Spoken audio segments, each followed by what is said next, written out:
are stranded on an island in the middle of the ocean. So guys, stay tuned and see how we survive. Welcome back to another video, everybody. I am Coleman, and welcome back to our Survival Island Let's Play series. Ladies and gentlemen, today we are going to try to get some more wither skulls. So as you can see on my sword, I don't have looting at all. So I was messing around with a little bit of villagers off camera, and look at your boy. Oh, look at you. Wait,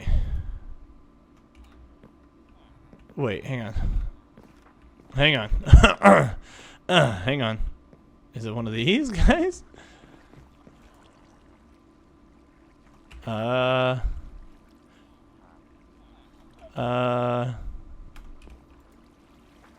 Wait.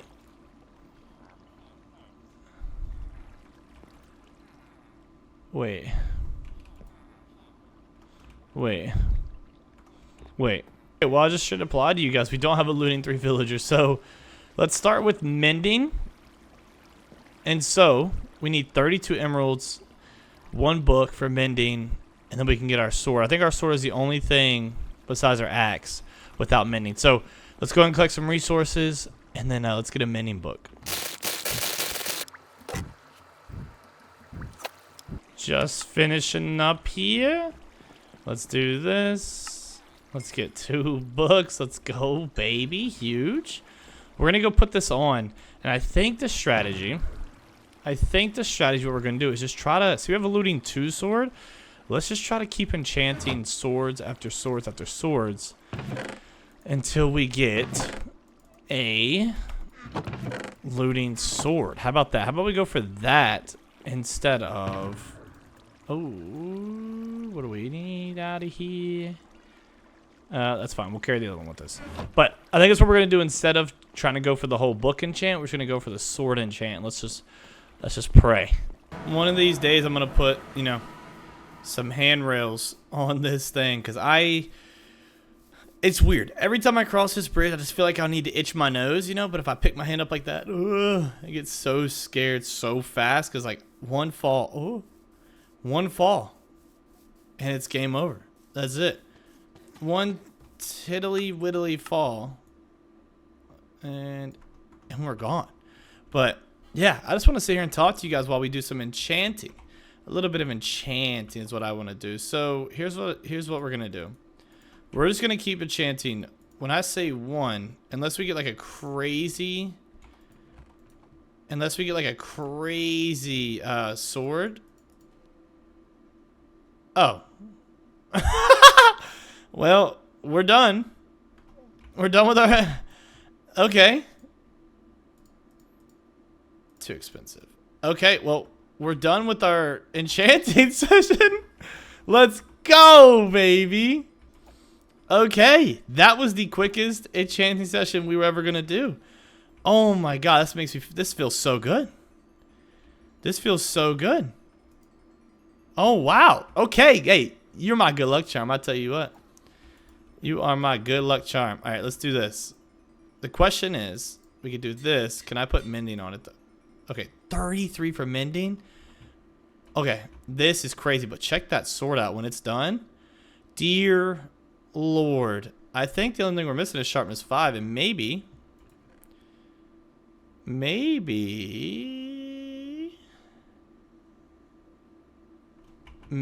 can get a little sharpness 5 book. Thoughts? That was crazy. Okay, well, while we do this, we're going to read some comments because that was a magical moment. That was a brilliant moment. Yeah, so in case you missed last episode, we had Katie on, my wife, and we did like kind of like a Q&A, kind of like a get to know you kind of deal. And she went in the dark side. She took a trail. She saw the light. She saw the path, and she went, yeah, yeet, and then just changed her whole momentum. And she said pineapple pizza is okay. Now, that leads me to my next point. I filed for divorce. She's keeping the kids so I can play Minecraft all day. And so yeah, say GG's to Miss Coleman. And yeah, you won't be seeing her on the channel anymore, thank God. But this leads me to the comment. Ewick said, thank you, Katie. Coleman's a weirdo for not liking pineapple pizza. Listen, you can have her. Divorce is final. Paperwork's already filed. It was an overnight kind of ordeal. And you can have her. She's yours. Comment, Ewick. I appreciate you, even though it was probably the worst comment you could have written. Thank you. Love you. Let's see. Cjo said, man, I missed a lot of your episodes. Yeah, we've, I can't believe we're almost on episode 80 of this series. I was talking to Tally the other night of like, are you serious? 80 episodes already is kind of mad. It's kind of like, what am I doing with my life kind of deal? Like, what, like, why are you recording so much content? Like, I don't know. I just thoroughly love it. I watched a video today about YouTube burnout, right? It was like, basically it was a thing about like, find your spark, you know? Find your spark, YouTube burnout. Here, we'll put this in here just for now. What do we? No, we'll put this in here for now. We'll leave this here. Yeah, it was like find your spark, you know? Stay motivated. You know, make sure you're doing what you love. Check, and check. Already on that. So, don't y'all worry about me. Don't y'all worry about me. I tell you, this is what I look forward to doing every single day. All right, this is my time to decompress, to talk, to literally tell you about how my day is going. It's actually a magical moment. And so, let me tell you about my day. Let's get into my day. So I'm doing a lot. When I say a lot. So in the Air Force, we have what they call EPBs, enlisted, or OPBs, Officer Performance Boards. So basically in your OPB, it's like an annual review of you is what it is. It's like an annual performance statement. And so you have to write it yourself. You basically just have to like, wait, do I want to go? Oh, I should have slept. It's okay. Yeah, dang it, dude. I should have slept. But basically it's like an annual performance of yourself, and you have to write it. You have to write it and kind of, it's basically like bragging about yourself so you look good for leadership. It's like a weird concept. And so I was jotting down like my OPB stuff. Like, what am I actually doing? My God. Everything. The answer is yes, all the above. I'm doing everything. But it was so weird. So like yesterday, for example, someone said, hey, Coleman, have you eaten lunch yet? I said, what are you talking about?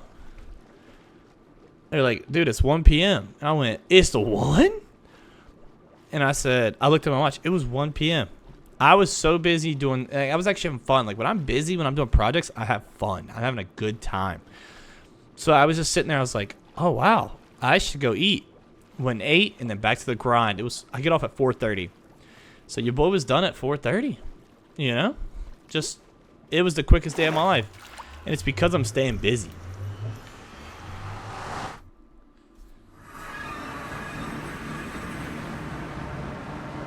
Let's see. I dug a tunnel this way already. Is that it? Is this the tunnel? Oh, it is. It's right here. Okay. We'll have to fix this up later. Like make another path or, you know, connect the other ones. But I didn't realize it was right here. Okay. And so like, I encourage y'all. I highly encourage y'all just to stay busy, you know? Just I don't know why I'm being so lazy. I don't want to remove the chest. I'd rather move like 30 blocks, but just stay busy, you know? Just stay busy, get through the day, but don't stay too busy, right? So I found out, like, you know, this is like an epiphany I had like a year ago, right?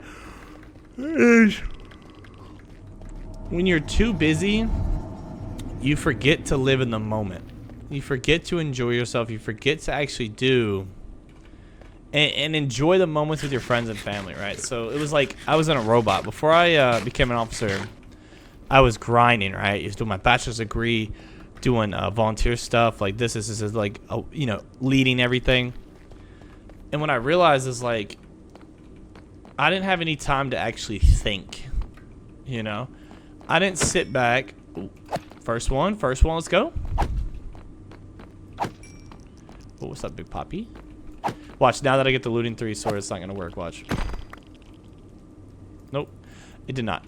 But I just found out, like, I'm not actually sitting there and thinking and living in the moment. Okay.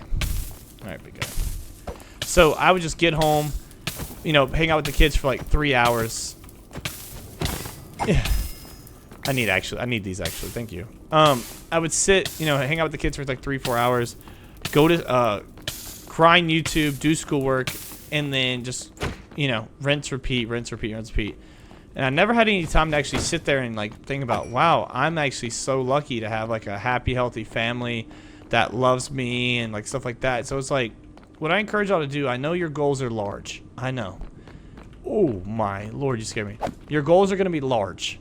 You're going to shoot for the stars, but make sure you celebrate the wins and the people around you. Oh. And the wins and the people around you. Oh, yes, we got one. Let's go. And the people around you while you're doing it. It's always, it's not always about the destination, but it's also the journey as well. The destination I get is the end goal. We got it. Check, you know. But make sure you're enjoying, you know, the moments in between with the people, and make sure they're getting their moment too. I feel like a lot of people go on their journey, and they're like, this is all about me, and they forget about the people that helped them. So make sure you don't forget about the people who helped you, the people who made you you, right? And so just call, you know, your mom, dad, brother, nephew, uncle, you know, your friends, family, whoever helped you, just tell them thank you. Just tell them you love them, because time is flying. Like, it hit me yesterday really bad because Asher, my son's birthday was yesterday. He turned 4 years old. I still remember the day he was born like it was yesterday. Like, quite literally, like it was yesterday. I got to the room. I almost missed his. I'll tell you the story of Asher Francis. Yeah, this will be fun. Let's talk about the story of Asher Francis. This is gonna be a good one. So, Asher was a complicated pregnancy, if you will. Complicated. Katie was always sick and nauseous, and you know, throwing up and upset, and you know, just like the worst pregnancy ever, you know. And so,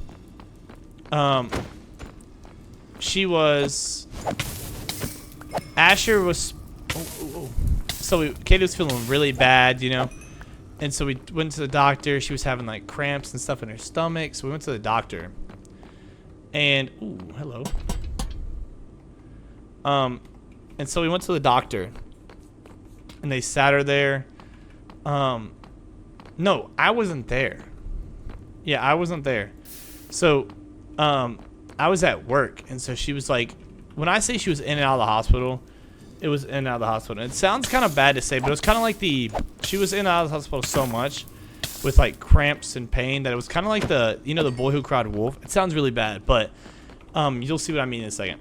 She was like, I'm feeling bad. I gotta go to the doctor. Like, she literally couldn't drink water.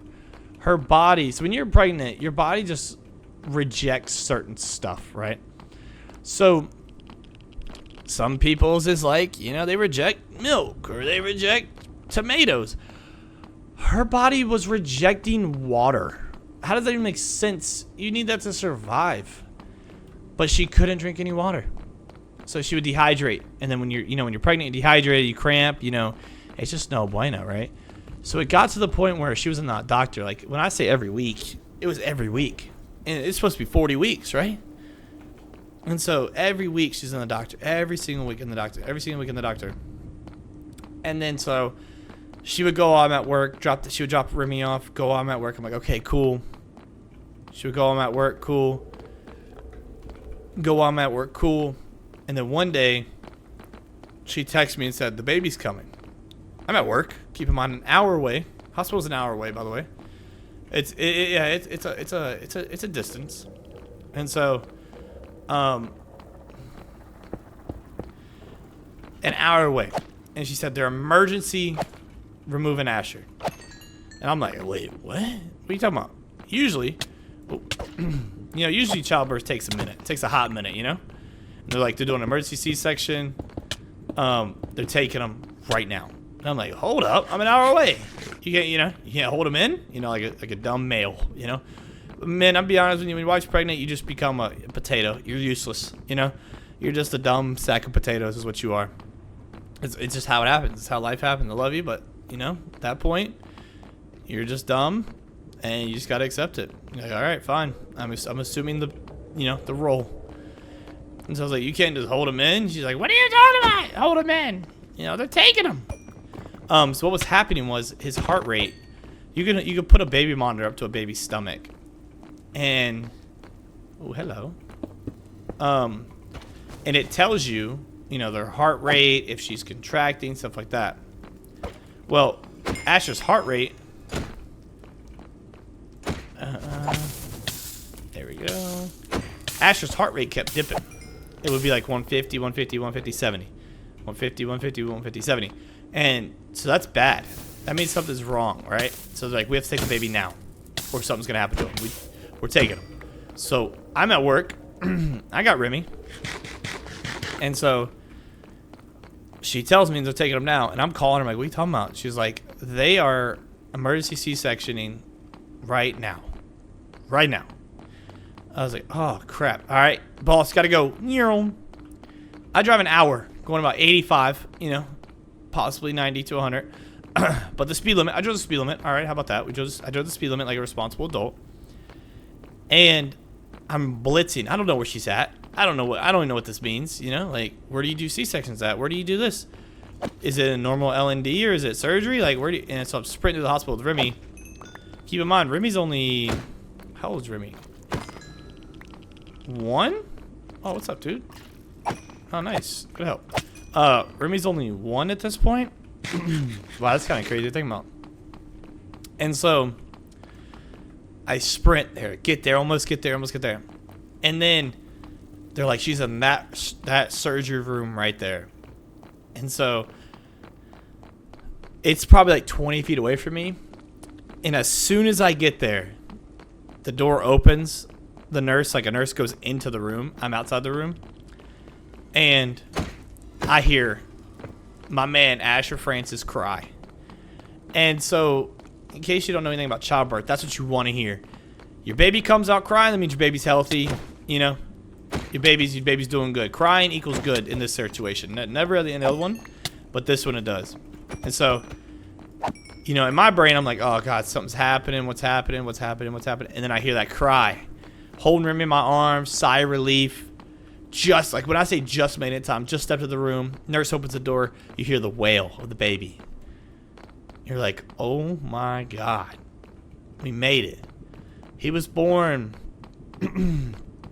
32 weeks. 32? Yeah, 32 weeks and 8 days. The baby's supposed to go to 40 weeks, so he was tiny. I don't know how much this man weighed, like 4 pounds, 6 ounces or something crazy. And a typical baby weighs about, let's say, 7 to 8, right? I don't know. He weighed 4 pounds. I could fit this man in the size of my palm. The size of my palm. Literally, I could hold him like a football. He literally the size of a football.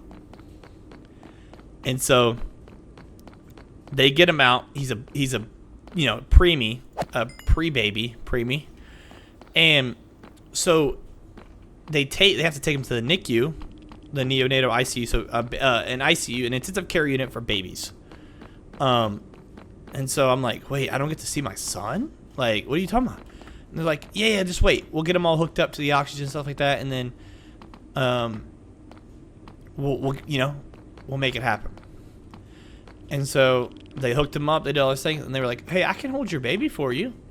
So they held Remy, because Katie's down and out, she just had surgery, she's down and out. So the nurse held Remy while I got to go in there with Asher.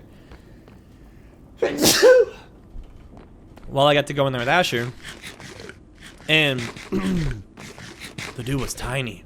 So small, like hooked up to all these tubes with oxygen and feeding tubes and all this crap, And so I get done with Asher, get Remy back. Katie's recovering, so I go make sure Katie's okay. And so she wakes up and she goes like, she said like, how's our boy, or whatever it is, how's he doing? I'm like, he's good, we're okay, you made it. What was that noise? I was like, you're good, he's good, we made it, and so this is the reason why we're saving up money for the Ronald McDonald House. The Ronald McDonald House is basically like a hotel for people with kids or family members in the hospital. We had to stay in the hospital for 3 weeks. Or the. Can I talk to them? Yeah, you want to say hi? You want to say hi? Here you go. Say hi, everybody. Hi. Hi, everybody. Say, what are you doing? What are you doing? All right, you gotta say one good thing. What are you gonna say? What are you happy for? You guys. Huh? You guys. Oh, you're sweet. That's awesome, Remy. Thank you. I love you. She's happy for you guys. I better see some nice comments about Remy. All right. Thank you. And so we would have had to stay in the hospital for 3 weeks. And I don't know if you know, 21 days. Let's say it's average $80 a night. Let's say $100 a night. You know how much money that is? You know how much money that is to stay at a hotel? The Ramadan House is free. It's a literally non-profit charity for free. And so we stayed there for 3 weeks. If not, we couldn't afford to stay there. I would have had to literally sleep in my car with a 1-year-old. And so that's the reason right there. While we go Ronald McDonald House, we donate to Ronald McDonald House. Like, that's literally the only charity we donate to, is Ronald McDonald House, because we saw where the money went. We saw where everything was. They took care of us. They gave us food, place to sleep, toys for the kids, everything. And so Ronald McDonald House is hands down the best charity ever. Hands down.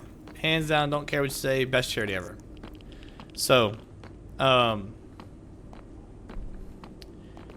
yeah, that's the story of Asher. He got better, and then he was on he's a very complicated human being, But he was on a feeding tube for the first 6 months to a year of his life.